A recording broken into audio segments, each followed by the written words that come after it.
Муса Джалиль. Красная ромашка. В переводе Ильи Френкеля. Луч поляну осветил и ромашки разбудил. Улыбнулись, потянулись, меж собой переглянулись. Ветерок их приласкал, лепестки заколыхал. Их заря умыла чистой, свежею росой душистой. Так качаются они, наслаждаются они. Вдруг ромашки встрепенулись, все к подружке повернулись.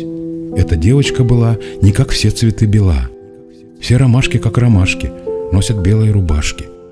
Все, как снег. Она одна, словно кровь, была красна. Вся поляна к ней теснилась. Почему ты изменилась? Где взяла ты этот цвет? А подружка им в ответ: вот какое вышло дело. Ночью битва здесь кипела. И плечо в плечо со мной тут лежал боец-герой. Он с врагами стал сражаться. Он один, а их 15. Он их бил, не отступил. Только утром ранен был. Кровь из раны заструилась. Я в крови его умылась. Он ушел. Его здесь нет. Мне одной встречать рассвет.